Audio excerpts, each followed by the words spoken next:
Greetings, citizen. Welcome to the show, and thank you for listening.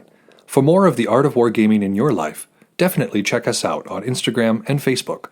If you'd like to support the show, we have a Patreon account where you can do just that for as little as $1 a month. What we can offer will expand as the show does. If you don't have extra funds but would still like to help us out, you can give us a like, share, or 5-star review wherever you listen to podcasts. Want to get in touch? Feel free to message us or hit up our email, artofwargamingpodcast@gmail.com. We look forward to continuing the conversation with you because we know the world is vast, with many different ideas on tactics and strategy that can be applied to the games we enjoy. You're listening to the Art of Wargaming on the endeavour Network.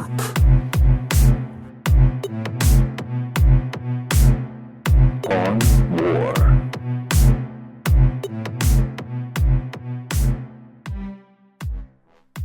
Welcome to the Art of Wargaming on the Earworm Network. I am Yaga Malark. Today we're going to be discussing offensive battle. But before we get into that, I wanted to say welcome back to all of you listeners who have been with us the whole time.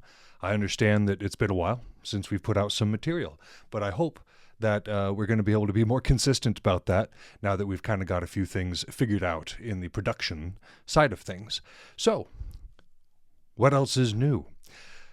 For those of you watching on YouTube, you may not have been with us this whole time. This is an episode pretty far into this. So if you want to go back and listen to the 100+ episodes that we've done on this podcast, it'll catch you up to where the rest of us are. And those should also be found on this YouTube channel. And for those of you listening to this as just a podcast, I want you to know that we're now going to be doing it on YouTube as well. So if you prefer to have somebody to look at while you are doing this, I will try to provide a fair countenance. So, what's going on in the world of wargaming right now? Well, I have been very much enjoying the Votann. They're an amazing group, and they are really taxing my acumen. To be honest, I've had a 7-game losing streak at this point, and I normally don't blame my dice, but my dice have been kind of screwing me over. Not to say that my opponents haven't been playing very well, because they have, but there's something to be said for luck when it comes to this. Luck when it comes to any game, especially dice games. But I'm learning a lot. I've been moving with a more mechanized infantry looking idea, because Votann, being space dwarves, are a little more slow than everything else. And so putting them in vehicles, putting them inside transports that can get them where they need to be on the board, has proven extremely effective.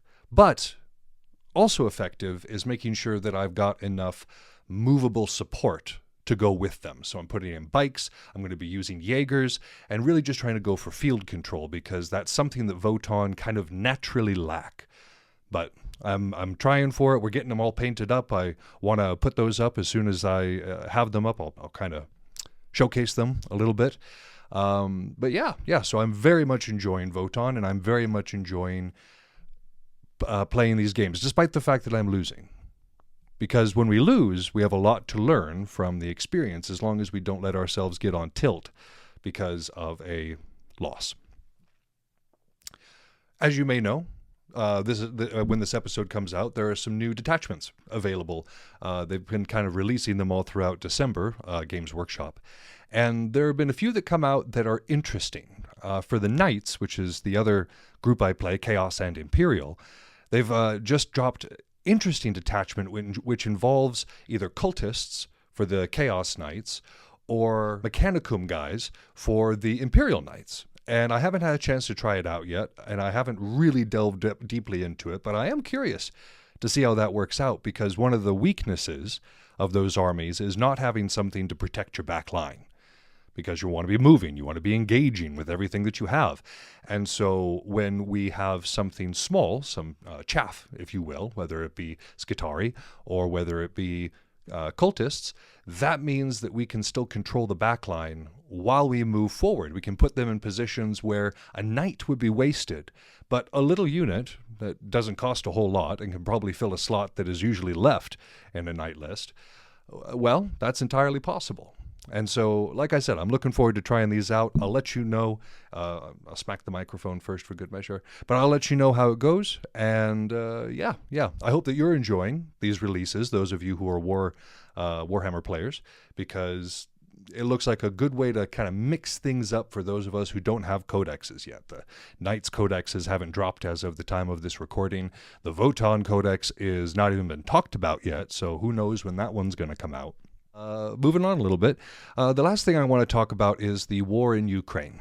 I know that it is a rather depressing topic and rather controversial topic at this time, but we cannot stress enough how important this one is for geopolitics, that all the world players are currently involved there, and it actually demonstrates some of the things that we were talking about in previous episodes.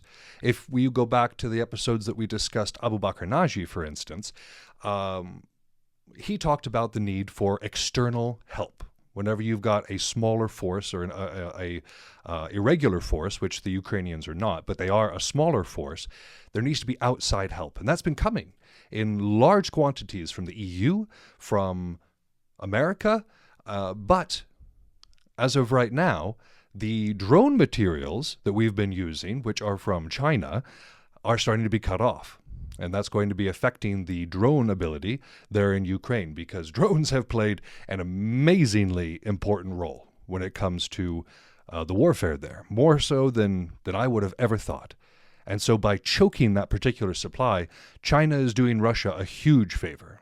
And we know that North Korea is already involved in there, and we know that, of course, Russia's pulling in as much as they can, but the attrition rate that is taking place on the front line is really quite disturbing. Say what you will about the Russian leadership, but those soldiers who are being tossed into this meat grinder, meat wave tactics, as one of the people I watch, Denis Davidov, would say. So we'll keep it updated on that. We're going to continue watching it. We're going to continue trying to figure out what's going on there, especially with a new presidency coming in here in America, which will affect the supply and the support that is able to be provided to Ukraine. So we're going to be continuing to cover that. January is going to be a very, very, very interesting time. Well, I think I've rambled on long enough, so let's get to the meat of this, the reason you're all here, and let's talk about offensive battle.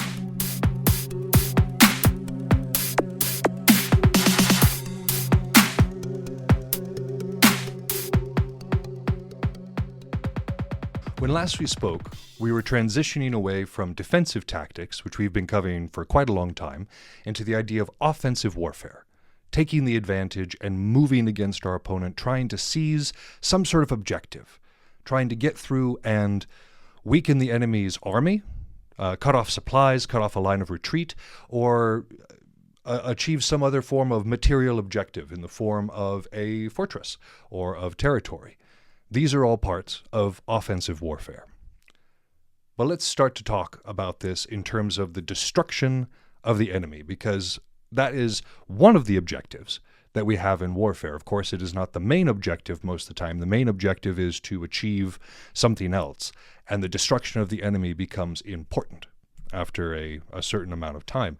So when we look at this destruction of the enemy, we have to understand that it is a means to an end. And there are 4 things that we can do when moving into this.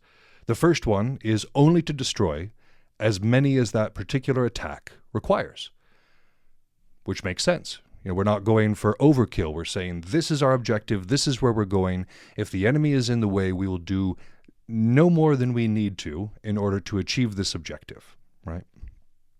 The second one is to destroy as much of the enemy as possible. And this is important, for instance, if we're moving into a heavily defended area, or if we are trying to break our enemy of their capacity to continue to wage war.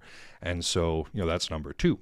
Number 3 is to spare our own forces as the main aspect. And you might think, wait a second, how is that destruction of the enemy? Well, when we're considering the destruction of the enemy, when we are thinking about how we're going to move forward with this, we're also keeping in mind sparing our own forces as much as possible. And this can be done for several reasons. It can be done because we have an inferior force that we're trying to protect. It can be because there's a particular strategy that we're moving towards that is only possible if we have a certain superiority of numbers.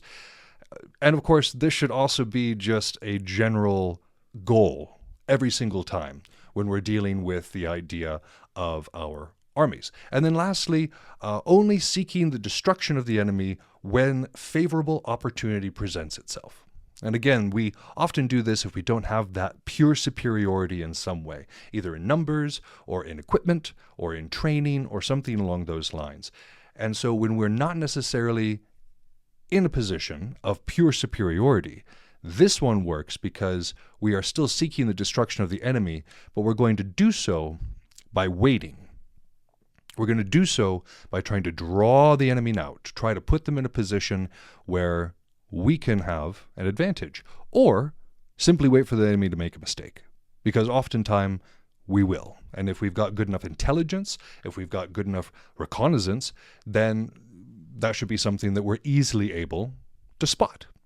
So these are the four things, the four means to the particular end of destruction of the enemy.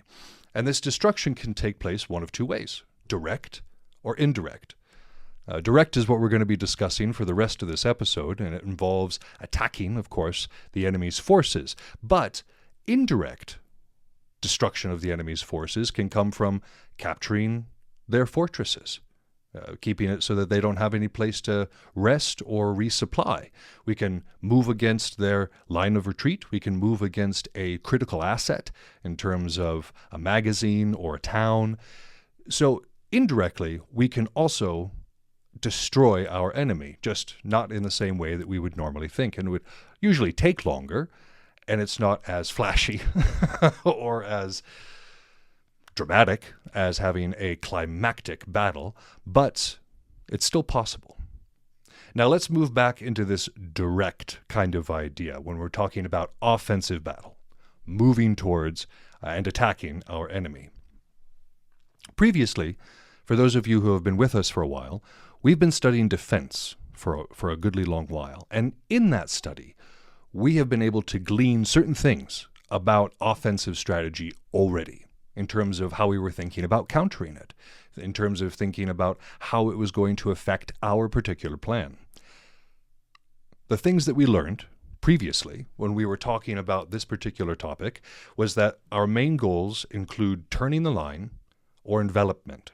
Those are the big ones that we're moving for in offensive battle. A main headlong attack is possible, but it often is the less economic in terms of the preservation of our forces than trying to get a oblique, turning the line, or to cause some envelopment. And that the offense, the attacker, has to make use of initiative. They absolutely need to make sure that the defender doesn't get to call the shots when it comes to this particular battle. So when we're dealing with what we already know from the defensive side of things, we also know that this initiative is extremely important, not only to get, but also to maintain. And of course, we now have to make decisions anticipating some sort of counteraction. And this counteraction comes from the fact that no particular strategy should be pure offensive or pure defensive. It should kind of combine a little bit of both. And so expecting our enemy, the defender, to stay in one place the entire time and let us dance around them until we find a favorable position it's not smart. We have to make sure that we think that our opponent is also thinking, because then we can try to outthink them. But to think that they are some sort of static object to be interacted with, no, that's going to lead to destruction of our own forces, which would violate that third part of the destruction of the enemy, the preservation of what we've got going on. Between turning a line and an envelopment, turning a line is the far easier one to do and far more economic in most situations to do. And often this is accomplished by coming at your opponent in an oblique. So instead of coming at each other like this, moving in two straight lines coming in, one is coming in kind of at an angle. And this angle means that we can concentrate the majority of our forces moving down against inferior sections of the opponent's force. And this can turn the line, shake them from their position, and potentially get us a rout, or we can do a pursuit of some sort. And so we come in with this oblique front, but that means we have to have a good position. That oblique cannot be done, obviously, through walls. It cannot be done through buildings. It cannot be done through mountainous areas. There has to be an advantageous way to do the oblique. Otherwise, it just won't work, because there has to be that concentration of forces in order to turn the opponent's line. And remember that the defender is going to seek to draw out this fight. That is another thing that we learned previously, is that it is in the defender's best interest to prolong the combat, to prolong the conflict as much as possible. But we as the offender, well, we as the attacker, need to have it in our mind to end it quickly. That's the idea. The longer it takes, the more time that we're giving our opponent to reset or to maneuver in a way that is going to be disadvantageous to us is not good. And so going back to the idea of maintaining that initiative, we also need to make sure that we are hastening this, that we're using that initiative to speed up what's going on. And when we're talking about pursuit, that was another one that we covered in previous episodes, it is far more important for the attacker to engage in pursuit than it is for the defender. The defender can break the opponent and kind of send them on their way, and pursuit might be somewhat necessary, but it is a focus for the attacker, because it means that the defender can be harried.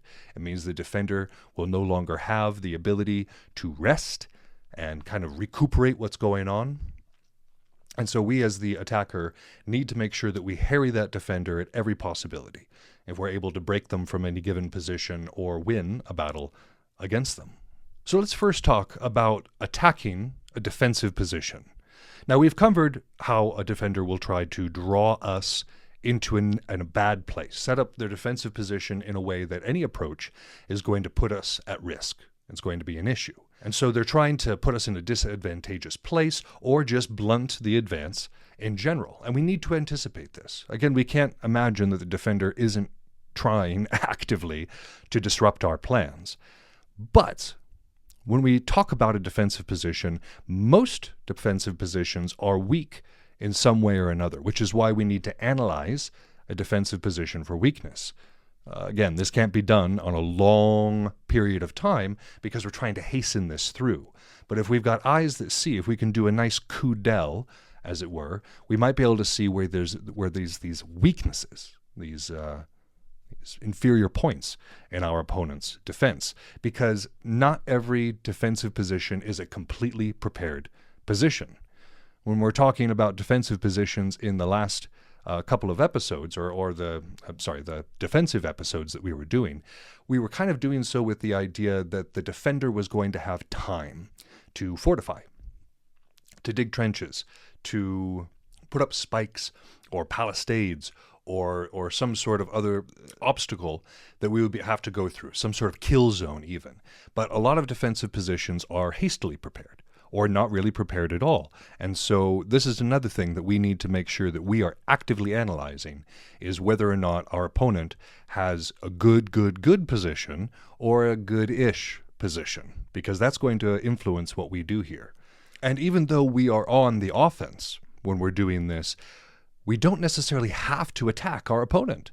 If we can achieve our objective without engaging our opponent at all, that is preferable, because then we also accomplish the idea of preserving our own forces. And so this objective might be something like threatening their line of retreat, which is always a very effective strategy, or trying to turn that flank. That might be part of our strategy, and we don't necessarily need to attack to do it. We just need to make sure that our presence is known, freak the enemy out and make them have to make a decision in terms of where they are at.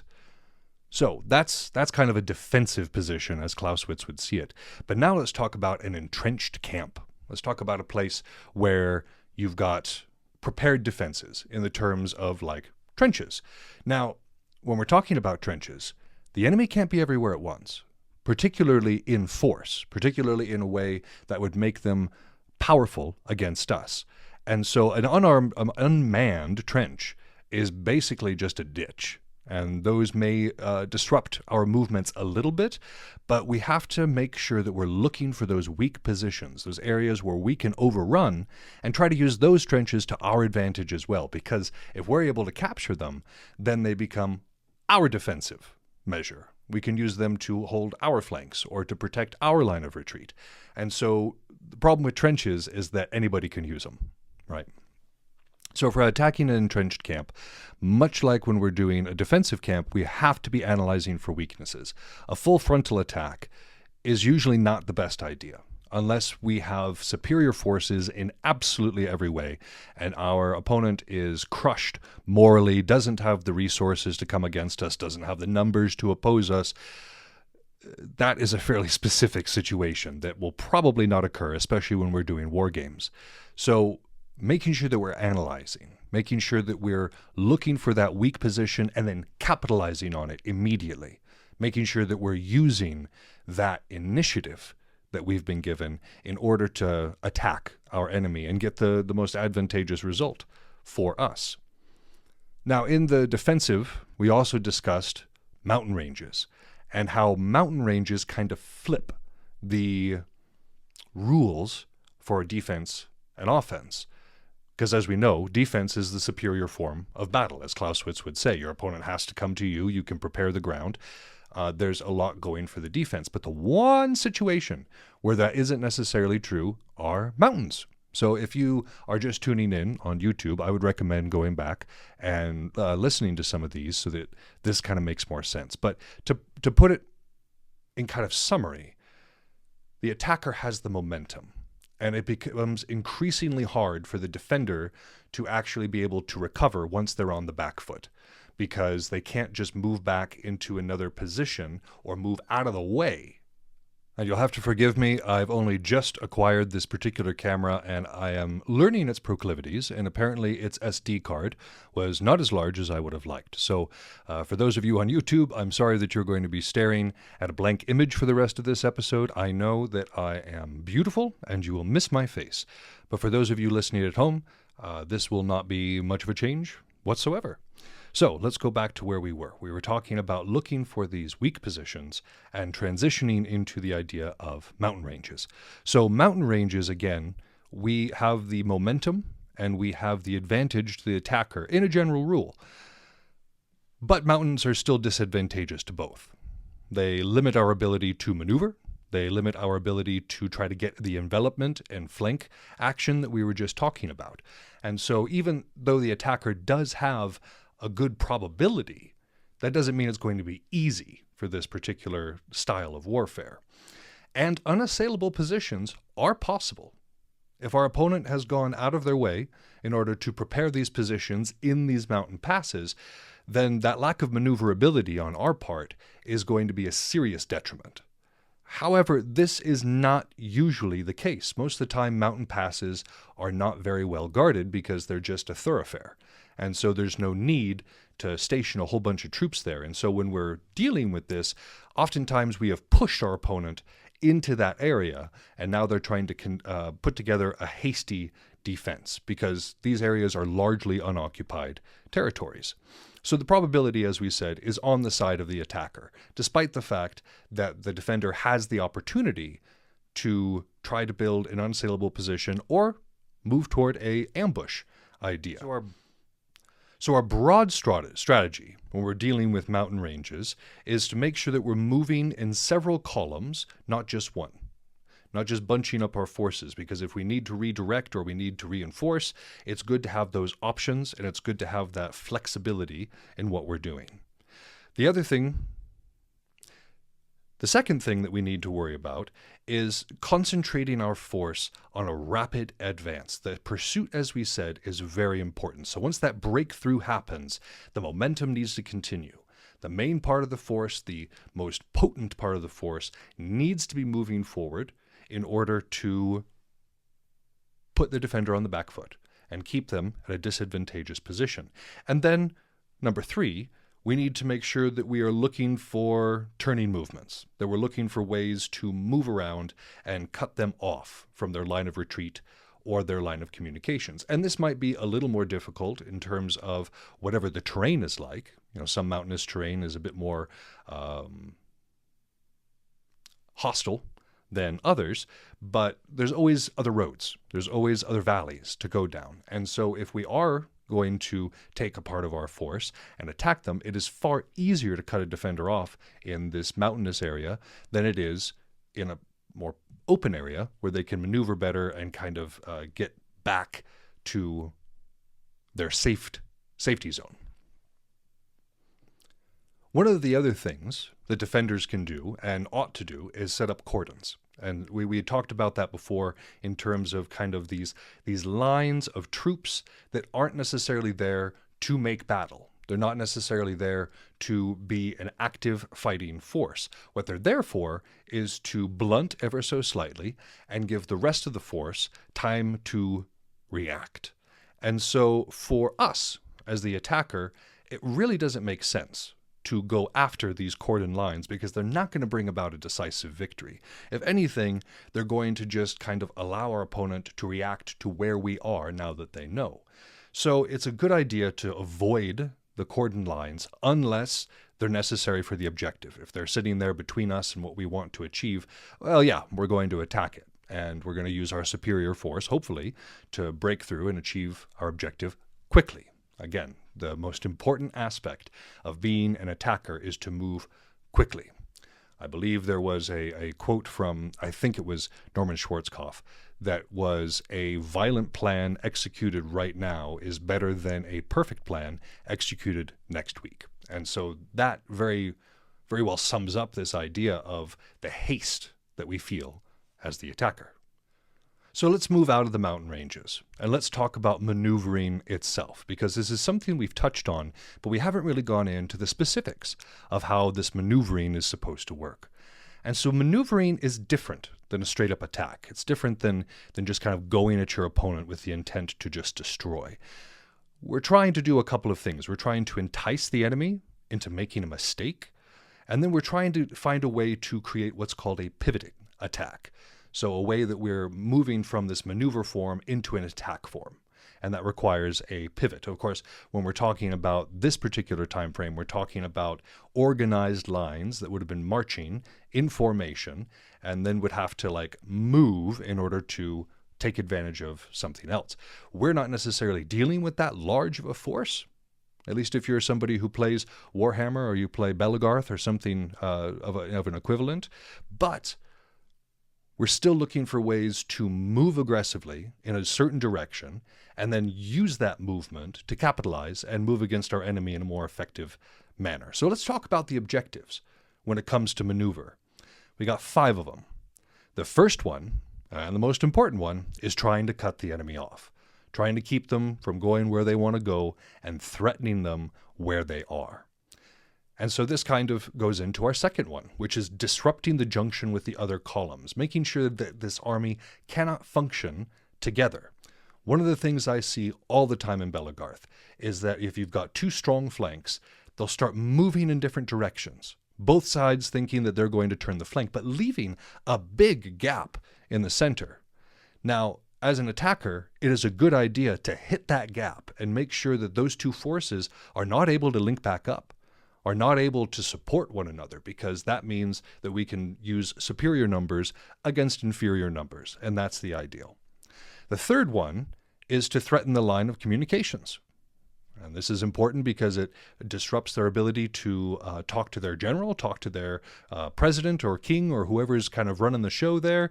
It makes it so that it separates them from the other parts of the army. And this is different than disrupting the junctions. Right? This is different than just forcing them apart and hitting that hard.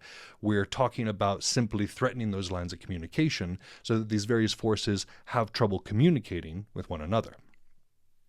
The fourth one is to threaten that line of retreat. And we often think of the line of retreat and the line of communications as being the same thing. But the line of communications is going to be kind of a web. It's going to be moving between the forces. It's going to be moving between the civil authorities. There's going to be a lot going on when it comes to lines of communications. But a line of retreat is more specific. It's some place that an army can specifically go to get away. And sometimes that's going to be limited. And so if we can go after their line of retreat, that's going to threaten their position and force them to make a mistake or to come at us where we want them to be. And then the fifth one is to attack isolated posts with superior forces. And this kind of harkens back to what I was talking about for the second point, where you're trying to separate your opponent and destroy them piecemeal with a larger force, because this is a good way of preserving our own numbers while making sure that we are taking out the majority of our opponent's forces.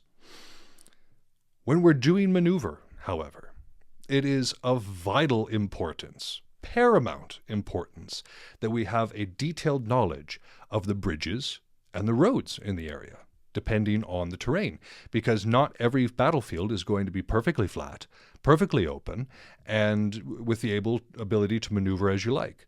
Knowing where we can and cannot go, knowing where maneuver is going to be easy and where it's going to be hard, is extremely important. And that knowledge comes from knowing where these thoroughfares are, where the ways of movement are. And so either having some fantastic reconnaissance or having local guides that are able to guide us, of course, in a manner that is most effective, that is extremely important when we're considering the idea of maneuver. And a successful maneuver isn't necessarily the same as a successful offensive attack. A successful maneuver gains possession of something. It gains possession of land. It gains possession of a magazine. It gains possession of just an objective in general. That's the idea of a maneuver. And how we're positioning in relation to our opponent really matters depending on how we are in terms of how strong our force is, how large our force is by comparison to our enemy, and what the capabilities are. And so a strong, superior force wants to extend over several posts, looking for opportunities in different areas, knowing that it can be strong in these areas and not let their opponent kind of take advantage of that. And so when we're dealing with a superior force, you're going for more of an envelopment idea. But conversely, if we're dealing with a weak or inferior or a smaller force, they need to concentrate. Spreading out is not a good idea because then the larger force has way more advantage than they already had. But they have to concentrate and seek the idea of interior lines. For those of you who were listening back when we studied Frederick the Great, and if you haven't listened to those ones, I strongly recommend that you do. Interior lines means that we can take a smaller force and be multiple places at once. And so this idea of an opponent trying to get around us, if we've got this interior lines, not only are we protecting our line of retreat and our line of communication, but we are also making sure that we have the ability to punch where we need to punch and recover where we need to recover without stretching our forces out to an ineffective degree. Now, unlike Napoleon, Clausewitz says that there are no true maxims when it comes to maneuver. There's no rules that are going to work every single time. And I wish I could tell you those. I wish I could say that, hey, these are the secrets to maneuver. Do it every time and you're going to win. Well, I can't do that. However, when we're looking at a commander who's going to be making these decisions, somebody who's going to be trying to use maneuver, they need to have certain capabilities. They need to have certain qualities that will make it possible for them to do this, make it possible for them to have the coup d'etat in order to see where these opportunities might be and see what they need to do. And so these needed qualities are energy, number one. We talked about haste. We had talked about taking the initiative. This cannot happen unless we have a commander who is actively engaged and energetic when it comes to the situation. Precision is also extremely important. Being sloppy, being all over the place, not having a clear objective is not something that we can do if we're doing maneuver. There needs to be a precision when it comes to it. There also needs to be order. The commander needs to have fostered a state of order in their army so that they know where everything is, everything has a place, everything has a purpose and a function. And a part of that order is also obedience, making sure that the army is well indoctrinated and well trained in order that that obedience is there. So when the commander sees something that needs to happen, when that pivot point needs to occur, that the army is actually able to respond to that. So making sure that that order and obedience is there is absolutely important. And then that commander also needs to be intrepid. They need to be bold. They need to be willing to take those risks, have those chances in the air, and still make those decisions without being overly stressed about it. And so these needed qualities for good maneuver, energy, precision, Order, obedience, and being intrepid are vital. And even without the maxims, even without the ability to say this is precisely what we need to do in order to precisely achieve our victory, if we are a commander that has these qualities, then we are going to be far more likely to be able to analyze the situation in the moment and understand what we need to do. And so if you find yourself lacking these qualities, there are ways to train. Energy. That's a matter of just making sure that we're involved, trying to make sure that we are as engaged as possible in the situation, whatever that needs. If you just need a little bit of extra training, outstanding. If you need some caffeine, go for it. But whatever it is, we need some energy. The precision comes with training. The precision comes with understanding our capabilities and knowing exactly where to apply them. And so this is something that comes with practice. Order. We need to make sure our minds are ordered. We need to make sure that our techniques and our strategies are ordered and that we know exactly what we're doing. Obedience, not necessarily as important to us as a war gamer, but obedience to the rules of war, obedience to the ideas that our army, our fighters, are capable of such things. And so we have to be somewhat obedient to just the way the situation is. And then intrepidness, we can always work on that. We can always try to make ourselves bold, try something new, build up our self-esteem to the point where we can be intrepid. And so these are not qualities that you necessarily need to be born with. We can also train and acquire these qualities as we go along. Our last section that we're going to talk about today is the attack of morasses, inundations, and woods. So let's define these real quick. A morass, as in terms of what Clausewitz is saying, is just a really thick, nasty area to move through. So think about a very dense swamp. The Everglades come to mind. Or if we think about Agincourt and the terrain that happened there when the French soldiers were moving against the English position, and the English had the opportunity to just shoot them down because they were moving through a morass. And so a morass presents unique challenges to an attacker.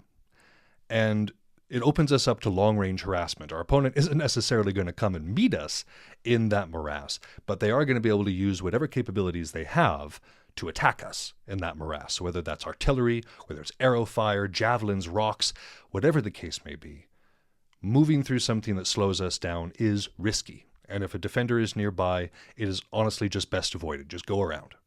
Go around the dead marshes. You don't need to march straight through them. Inundations. So think about some place like Holland, where flooding happens and they have to dig these ditches, dig these dikes all over the place in order to control where the water goes and use it for irrigation. This is another one of those specialty situations, but when we're dealing with inundations, the attacker is far more at a disadvantage there because where they go is extremely known. You can't surprise a defender. There's only so many ways across these. Now, that advantage is taken away in the winter, when everything freezes over, presumably, at which point an attacker can just move their forces over it. So inundations, depending on the time of year, depending on how full they are of water, oftentimes they're going to favor the defender. And lastly, let's talk about woods, because this comes up not only in physical wargaming, but also tabletop wargaming. It is difficult to know exactly where our enemy is. A defender also has an advantage when it comes to the woods because they are able to know what's going on and position themselves, whereas we're moving into that territory. And so there's an ambush potential when it comes to moving through the woods, just not knowing where the enemy is. So when we're doing woods battles, when we're trying to move into that area, we must either divide into isolated detachments, which means that we're not able to necessarily support each other, but we're able to have better board control, as it were, or field control and understand maybe a bit more about where the enemy is, or we need to make sure that we concentrate our forces. And when we do that, we have less knowledge of the area around us. And so woods, even though we have to fight in them sometimes, or even though like I go to an event someplace and they have woods battles, we need to make sure that we're taking this into account. Just because we are moving through a morass or an inundation or the woods doesn't mean we are guaranteed a loss. Now, these are not things where it's like, well, if you do it, you're going to lose immediately. It just means that we're going to have a much harder time getting through there. So that's our episode for today. I appreciate you all for tuning in and sticking around for us. Those of you who are new listeners, again, welcome. Hit that like or subscribe button so that we can start getting back into the algorithm with more of the Art of Wargaming. That's our show. Thank you so much for listening. If you haven't had enough of the Art of Wargaming in your life, you can find us on Facebook and Instagram, where I occasionally post funny and educational memes. If you want to get in touch with the show directly, you can email us at artofwargamingpodcast@gmail.com with any questions, comments, or concerns that you might have. Also be sure to check out all of our sister shows on the Earworm Network, including General Nerdery, Word Balloons, Fried Squirms, and more. We're working hard on having something for everyone. And again, you can find those at earworm.com. That's EARVVYRM. You can also find that in the show notes. But for now, this has been Yaga Malark, signing off.